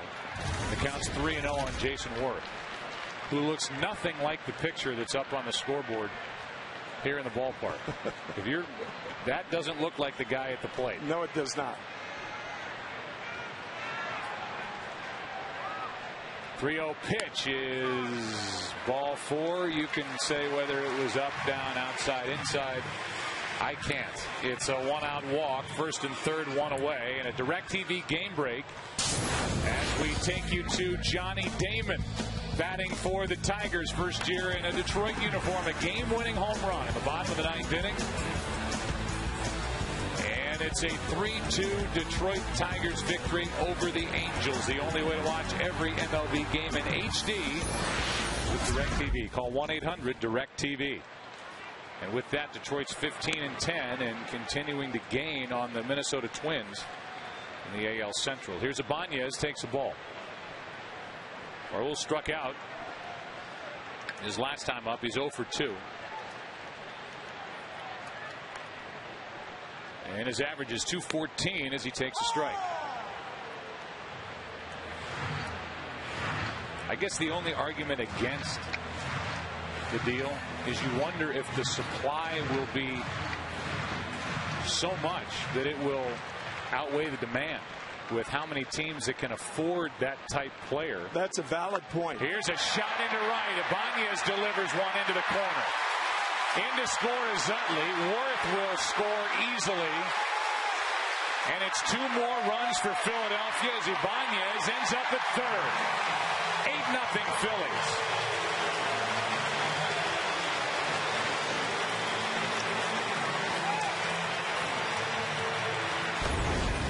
Looked like a hanging slider to Raul Ibanez right up in his eyes.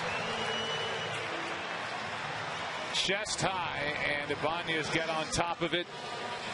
Drives home 2. And has a 2-run triple. Gives him 11 RBIs, and now he's at 3rd. The infield comes in with Juan Castro, who prior to that 3-run home run by Victorino had the biggest swing of the day, with a 2-run double back in that 6-run 4th. And there is ball 1, handled by Henry Blanco. I think your point was valid, Joe, because it really points up supply and demand. If you've got Prince Fielder, and this is all theoretical because these players could end up, and I'm sure this is part of the thinking of the Phillies, who knows how many of these players will actually be free agents at the end of 2011. There's a strike to Castro, 1-1. But as Ken Rosenthal mentioned, you've got Berkman, Prince Fielder, Albert Pujols, Adrian Gonzalez. You add Ryan Howard to the mix. How many teams can afford to pay somebody $25 million a year, which is what Howard will make through 2016 with a club option for 2017, about $23 million with a $10 million buyout if they don't want it. 1 ball, 2 strikes now on Castro. Dave Montgomery, the president of the Phillies, saying yes, there was risk involved, but they were willing to assume that risk because of all of the things that we've talked about. Ryan Howard during this inning. And a strikeout on a high delivery from Valdez, 2 away. Runner at 3rd is Ibanez. The batter will be Ruiz. Next week, Fox Saturday Baseball, the Yankees are in Fenway Park. Take on the Red Sox in a showdown between, well, you know it, those 2 bitter rivals. The Braves take on these Phillies here in Philadelphia. Fox Saturday Baseball, presented by Budweiser, returns next week at a special time of 3 Eastern, 12 Pacific, following This Week in Baseball at 2:30 Eastern, 11:30 a.m. Pacific on Fox. At the start of the day, Tampa Bay Rays lead the AL East by 1.5 over the Yankees. There's a strike to Ruiz. Toronto's 5.5 out, and the Red Sox are under 500, 6 out, behind the hottest team in the American League, the Tampa Bay Rays. First time the Boston Red Sox have been 6 games out after April since 1996. Here's a 1-1. Runner at third, 2 out. And fastball for a strike. Strike 2. Ruiz with a base hit. Strikeout.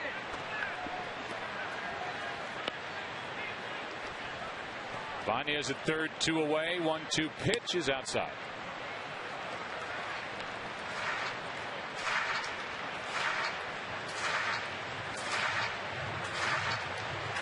Ruiz with 5 RBIs on the season. Valdez brings it home, and a swinging strike 3. Down to first as Blanco was looking at the runner at third, I guess just for the heck of it. We go into the 6th inning. It's 8-0. Phillies on top behind Halladay.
Sponsored by Lowe's. Lowe's, let's build something together. By Verizon, the network with the most 3G coverage.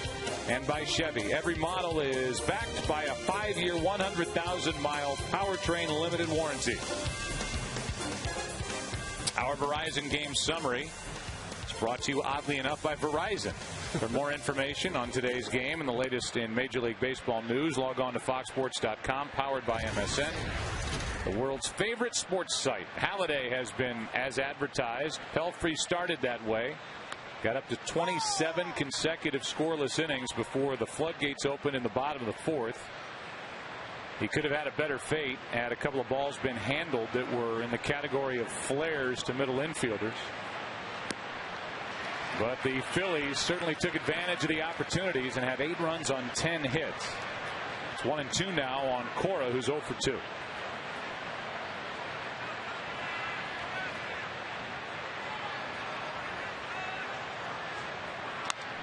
Breaking ball is grounded fair. Howard takes care of it to his left, 1 out.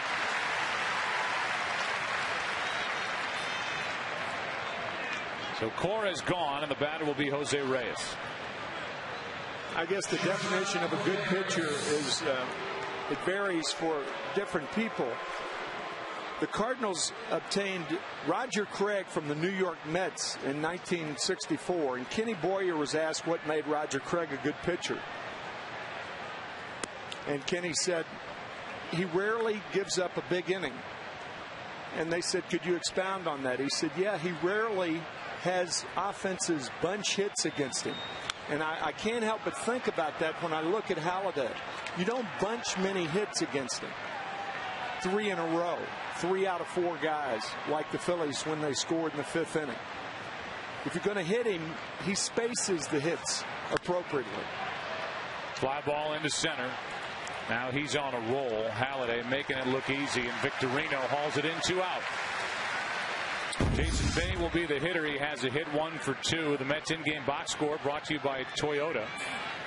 Pagan hitless, Correa hitless, Reyes hitless. Top part of the lineup has been shut down, a combined 0 for 9.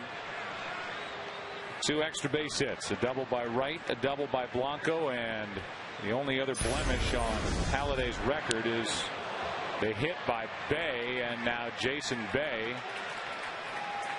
is drilled by a pitch from Halladay and reached base with 2 out. And we take a look. Last night Frank Coor was hit. This one gets Bay on the left knee. Yeah, Frank Coor was hit last night. Jerry Manuel almost laughing at everything, saying, and then Chase Utley was hit on a slider by Mejia, Henry Mejia. And, you know, much ado about nothing. Which most of that time when guys are hit, that's the case. 1 on, 2 out. Halladay brings it, and Wright, who doubled his last time up, takes a strike.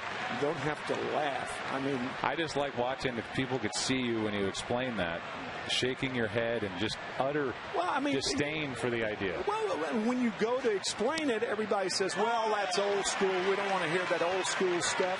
I mean, if you're talking about the players on the field, guys don't try to hit guys. Now, occasionally that happens. It's payback time and all that sort of stuff. But most of the time, as David Wright's complaining about that pitch, and he's got a good point because he thought that ball was inside and it was. And now Jerry Manuel's hearing it from Ron Copa, and they're going back and forth, and Copa takes his mask off. Well, you rarely see David Wright even questioning a pitch. But he did have a point on that last curveball. And now a strikeout.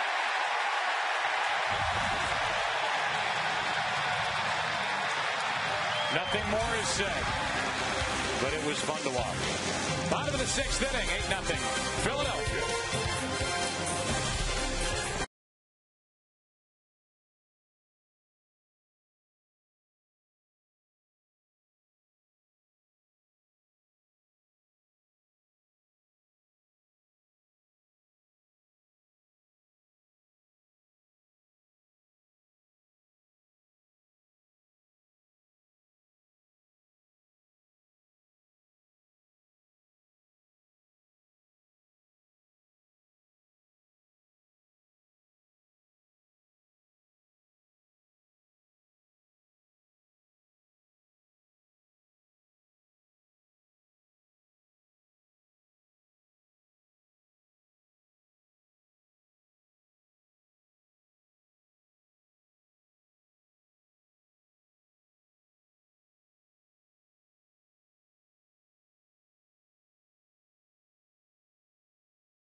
Fox Saturday Baseball presented by Budweiser.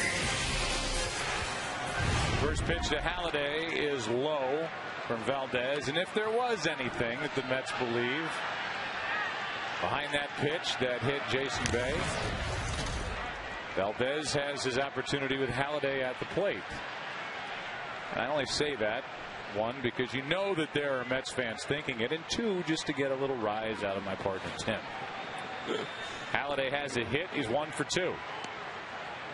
And he comes up empty. The White Sox end up beating the Yankees 7-6, and Javier Vasquez was shelled again today for New York.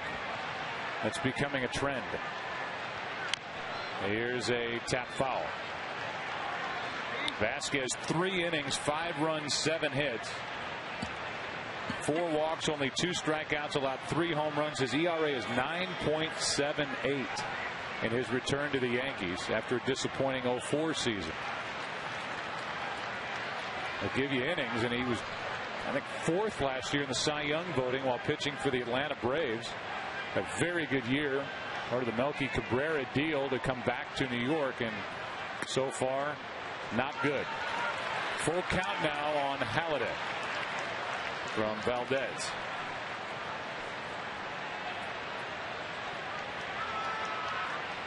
The next is on the inside corner, strike 3, and that's 3 consecutive strikeouts for Raul Valdez. Tomorrow night, Johan Santana will get the ball, and he has started out very well. 3-1, 2.08 ERA. Here's Victorino. Jamie Moyer, 2-2, 5.25 ERA. That's the matchup tomorrow night. And it looks more and more like that will be the deciding game of this 3-game series. The Mets had that 9-1 homestand, and they are in the midst of this stretch. Good changeup against Chicago, Atlanta, the Dodgers, and Philadelphia. And with 1 to go tomorrow night, so far they're 11-1 during this stretch. 0-2 pitch, and Victorino strikes out. All of a sudden, Warren Spahn is on the mound for the New York Mets. That's 4 straight Ks for the left-hander.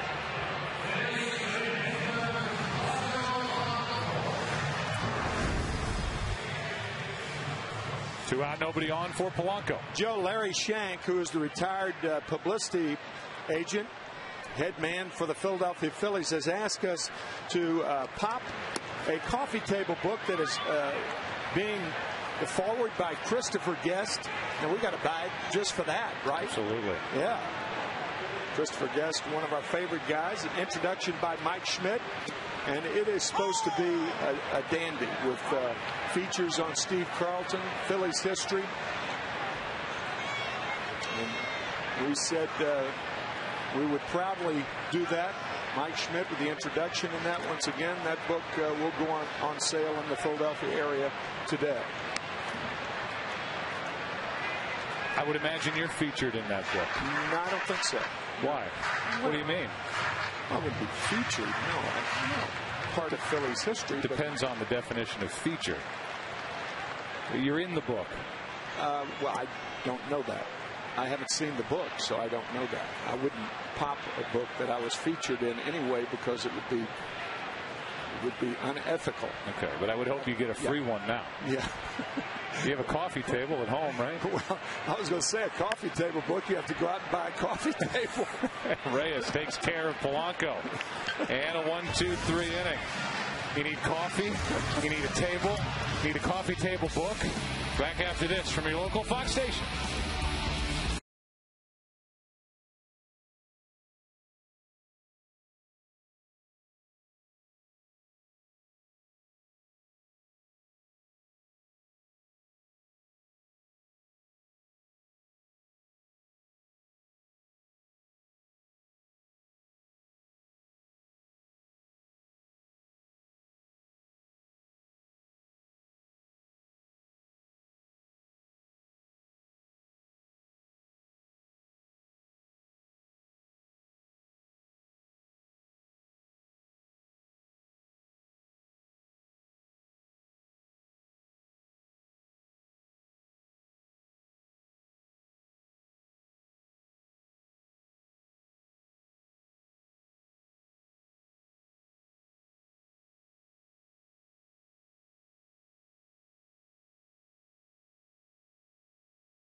Roy Halladay has blown a 6-run lead once in his career on my birthday in 2002. A little present. Ike Davis first up, takes a strike. That's been really the law for the day. First pitch, strike one. Second pitch, ball one. Just a little bit low. That is the largest blown lead, 6 runs. It's 8 runs now in the terrific career of Roy Halladay. Ground ball to the right side. Utley drops it, picks it up, gets the out, 1 away. And no hits since a 2-out double by Wright back in the 4th inning. Time for the Just for Men Keep Your Edge spotlight. Just as Roy Halladay gives the Phillies the edge, you too can keep your edge with Just for Men mustache and beard. And Halladay's been in control since the beginning. No runs, 3 hits, 5 strikeouts, 1 walk. Here's Frank Coor, pops it up left side. Polanco, the third baseman, has it 2 out. And we're on our way to the 7th inning stretch. 2 out, nobody on, and Henry Blanco will be the hitter. Tim, you touched on something earlier about Halladay. It wasn't always perfect for Roy Halladay. In fact, he came up with the Toronto Blue Jays in 1998, was okay, but was so ineffective. In 2001, the Blue Jays sent him back to A-ball in Dunedin, and he was crushed for obvious reasons. But you go from the big leagues to A-ball, and his entire delivery was rebuilt by Mel Queen and the Toronto organization. And from all accounts, and I'm taking a lot of it from Tom Verducci, who wrote a great piece in Sports Illustrated during the spring preview for baseball, the turnaround was almost instant. He was back up to the big leagues not long after that, and he's become one of the best pitchers this game has to offer. A little fly ball to center. All Halladay, all Phillies. Time to stretch. That arm slot for Halladay has been a happy slot. 8-0. Phillies lead the Mets.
Presented by Budweiser is sponsored by Just for Men Hair Color. Live Forward by Toyota.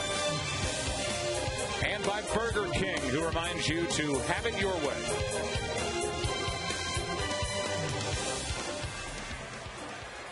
One breakout inning for the Phillies. It happened in the bottom of the 6th inning.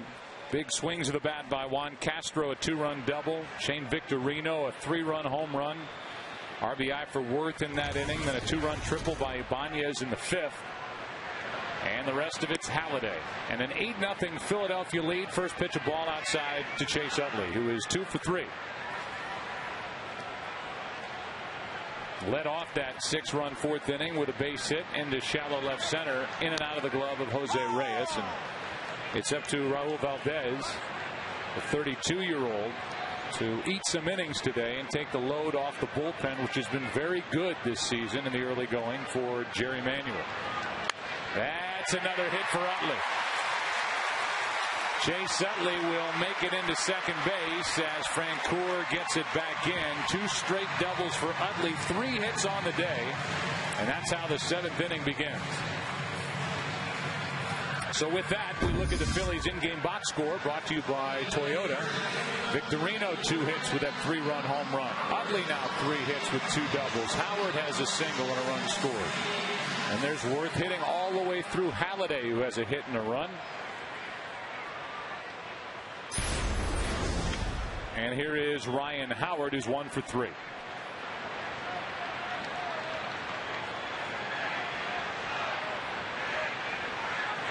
And a wave and a miss at a pitch down and away. Valdez took something off, strike 1.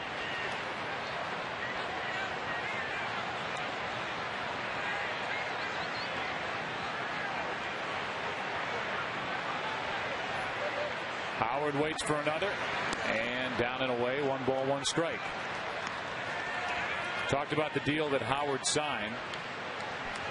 $25 million a year was that benchmark that Alex Rodriguez had for years when he signed that deal with the Texas Rangers before being dealt to the New York Yankees.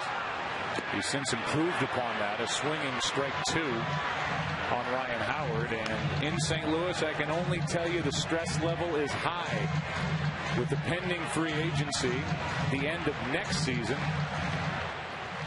for Albert Pujols. And during the week, Bobby Cox was asked what it would take to sign Pujols, and he kind of half-jokingly said $50 million.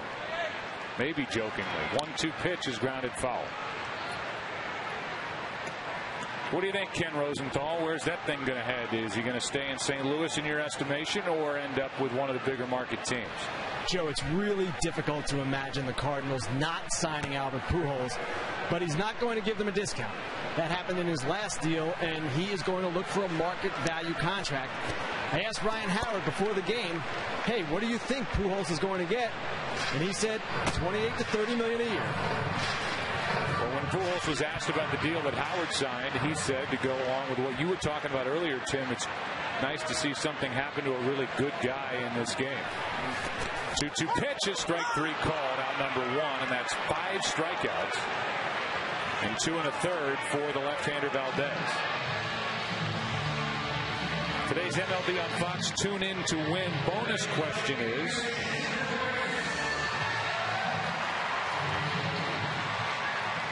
what's that tweeter? Can you name the author of this tweet? What a blast. Going to Walter Reed and meeting the president couldn't have been any cooler. What a day to be a Yankee. What an honor.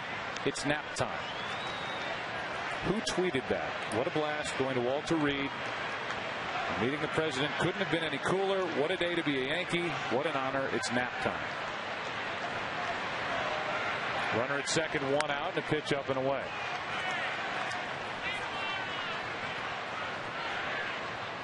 If it's nap time, we're not part of that quote. I wouldn't say Derek Jeter, but Derek Jeter is the type of guy who's dedicated enough to bring up the nap playing every day. Okay. So I'd say Derek Jeter.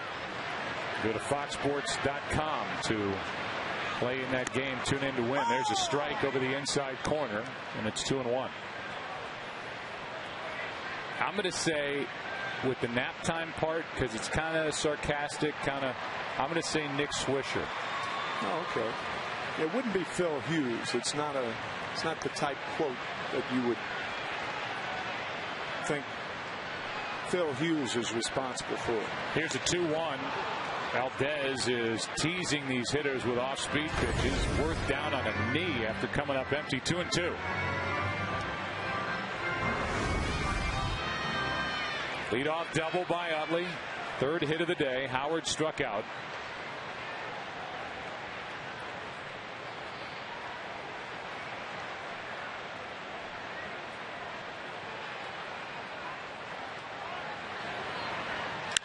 and Worth lines one into center field. Hard hit. Here comes Utley. Throw by Pagan is up the first baseline and cut off, and it's 9-0 Philadelphia. As the Phillies are busting out of it and having fun at the Mets' expense, it's 9 runs on 12 hits as we play here in the 7th.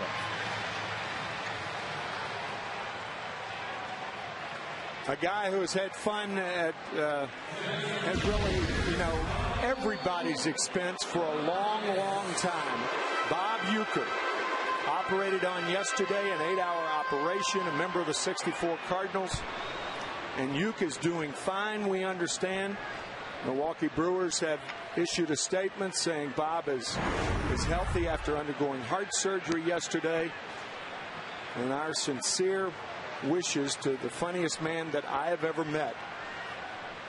And nothing funny, obviously, about his operation and about his recovery, but he is one of the great guys and a legend in Milwaukee.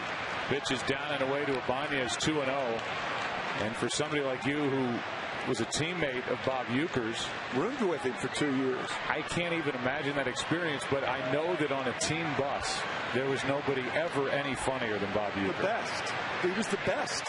Here's a ground ball to first. Ike Davis goes to second. That pulls Reyes off the bag instead of getting the out at first. Now it's 2 on, 1 out.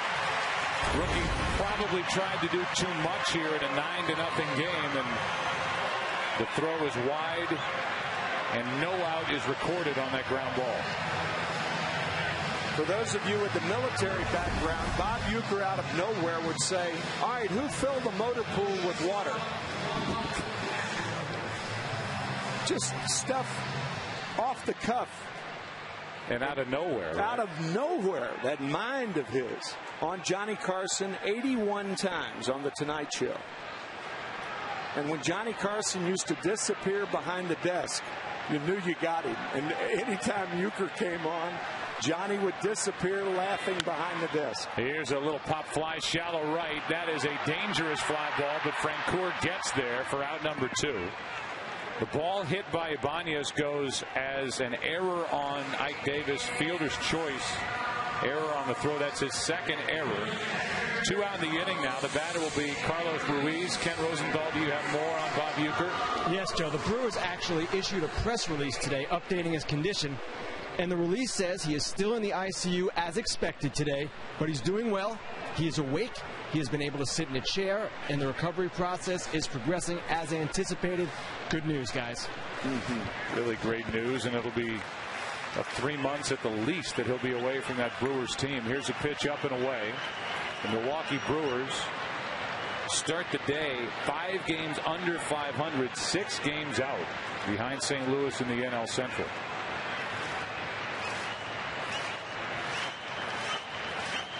They play later out on the West Coast. There's a strike to Ruiz.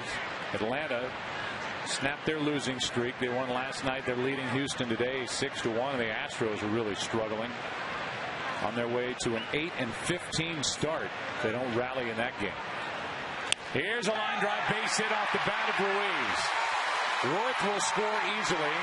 Going to third is Ibanez on an RBI hit by Ruiz. It's 10-zip Philadelphia here in the 7th.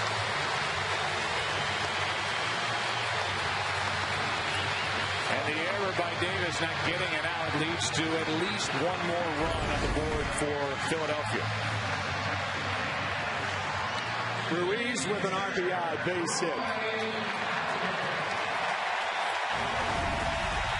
And Valdez will continue. The starter Pelfrey went 4 innings, allowed 6 runs on 8 hits, 1 walk, 2 strikeouts, allowed a home run. And since then, it's been Valdez who's trying to get through his 3rd inning. He's got Halladay standing in his way, strike 1. There's not a pitcher in baseball that would be hitting right now other than Roy Halladay. He handles business on his own. Chance for a shutout today. He has 16 lifetime, and we mentioned 51 complete games, leads all major leaguers. Charlie Manuel is scared of nobody and nothing. No. But I know he wouldn't want to be the one to go to Roy Halladay and say, hey, Roy, why don't we sit the rest of this one out? Not even a consideration. 0-2 pitch. Inning is over. The Phillies get 2 more. We go to the 8th. Halladay back to the hill. He's shooting for another complete game here today. 10-zip Phillies.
Presented by Budweiser. As we go into the 8th inning, it's now 10-0 Philadelphia, and Frank Catalanato will lead off and take a strike over the outside corner.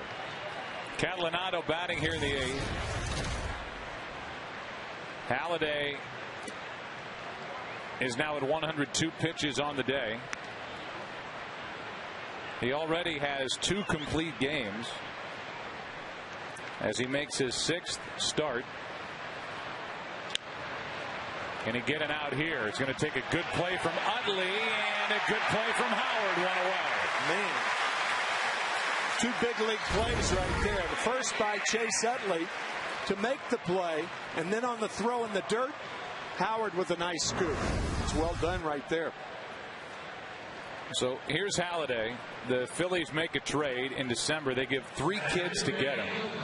The big name was Kyle Drabek, the young starter, the son of Doug Drabek, longtime Pittsburgh Pirate. Michael Taylor, an outfielder. Travis Arnaud, a catcher, one of 2 catchers they've traded in the organization in deals that they've made. And Halladay could, if he can pick up some quick outs, end up with 3 complete games in his first 6 starts in the National League, and that one's dropped and won't help his cause. So Castro makes an error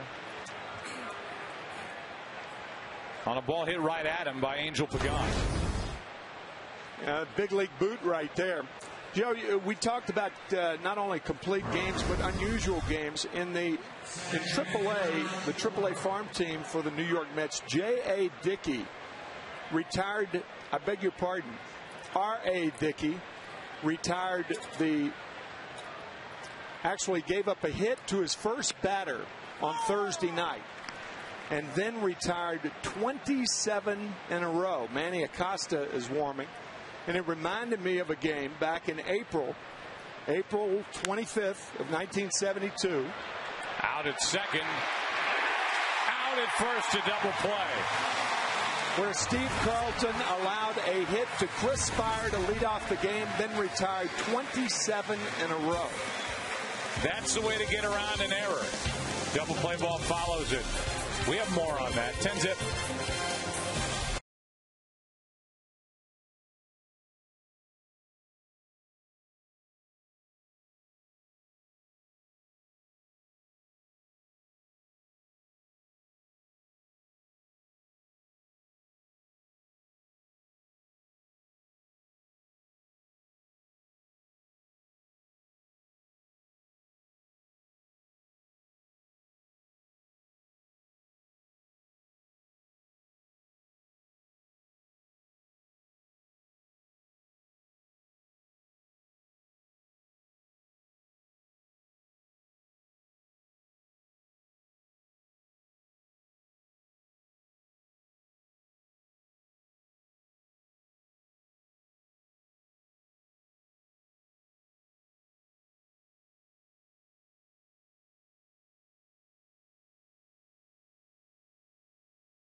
TV. No one offers as much DVR storage as DirecTV.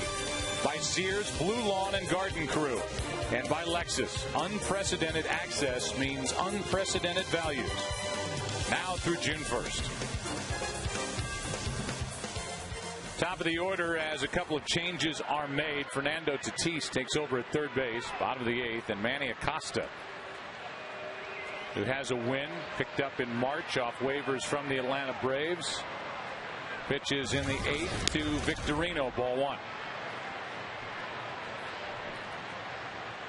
Valdez, while he was in there, 3 innings, 4 runs, 3 of them earned, 5 hits, 1 walk, 6 strikeouts. But a 6-0 game became 10-0, and that should be out number 1. Ike Davis is there to make the catch, 1 away, and Victorino, who has a 3-run homer and a double in this game, is the first out. Polanco coming up, and we go for a direct TV game break and look ahead to NASCAR action. Here's Chris Myers.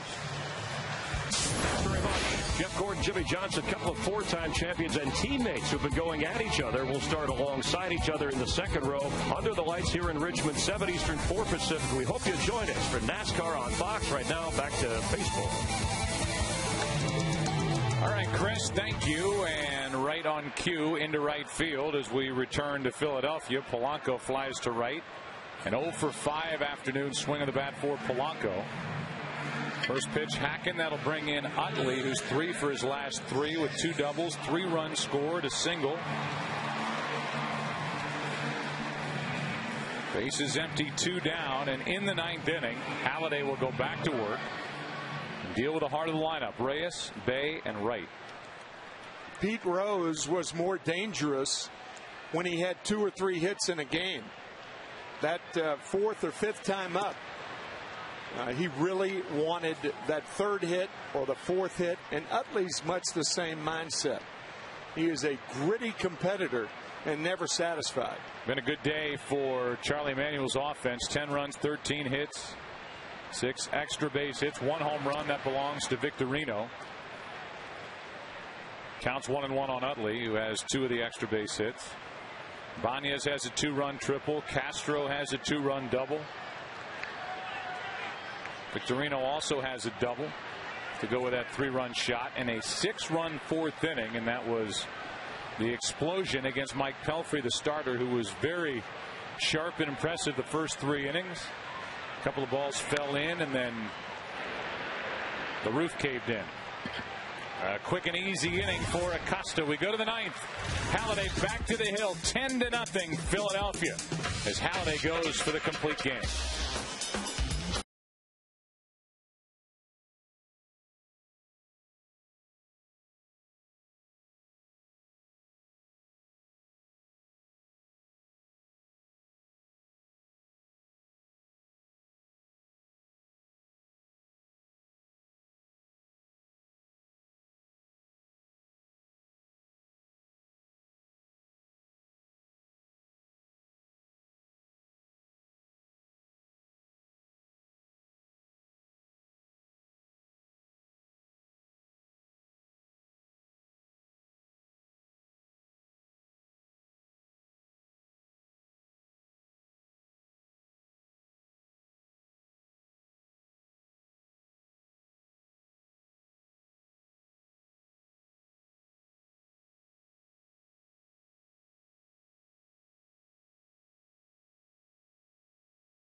Very strange.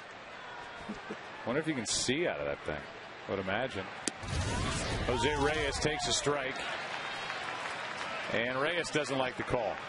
How do you pitch complete games? Roy Halladay has thrown, coming into this inning, 34 pitches over the last 4 innings. So he has picked up a lot of outs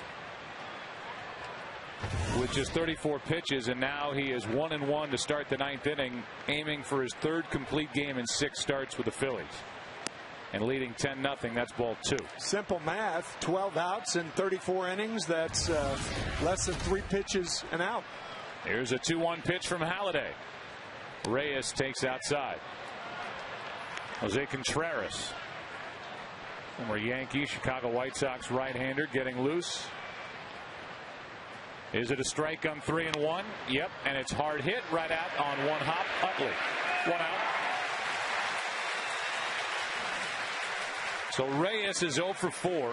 Jason Bay, who's 1 for 2 with a single, a stolen base, and hit by a pitch, digs in. Next week, big week on Fox Saturday Baseball. You know you want to watch the Yankees and the Red Sox at Fenway Park, or the Braves and the Phillies here in Philadelphia. Presented by Budweiser, Fox Saturday Baseball. Special time of 3 Eastern, 12 Pacific, following This Week in Baseball at 2:30 Eastern, 11:30 a.m. Pacific. Right here on Fox. Check local listings for the game and start time in your area. White Sox beat the Yankees. Tigers beat the Angels. Here's a fly ball into right, down the right field line. It is a foul ball, just to the right of the pole, for strike number 2 instead of run number 1 for the Mets. And one would think that if it is run number 1, that Halladay will be out of there. Charlie Manuel realizing the importance of a shutout and a complete game for Halladay. Halladay has one.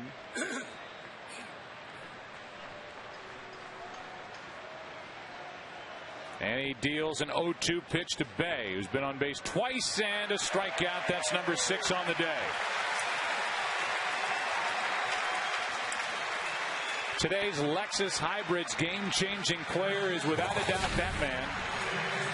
A lot of big hits, home run in this game, extra base hits for the Phillies, but on the mound, the presence of Roy Halladay, who so far has allowed no runs, 3 hits, the crowd to its feet. Another sellout here in Philadelphia. And Tatis fouls away strike 1.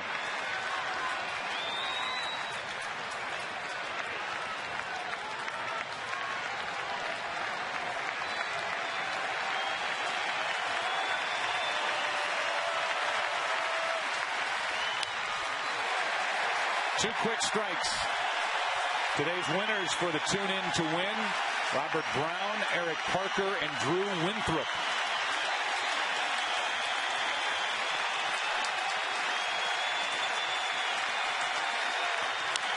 To the shortstop, Castro. Game over. Phillies win it 10-0 behind their ace, Roy Halladay.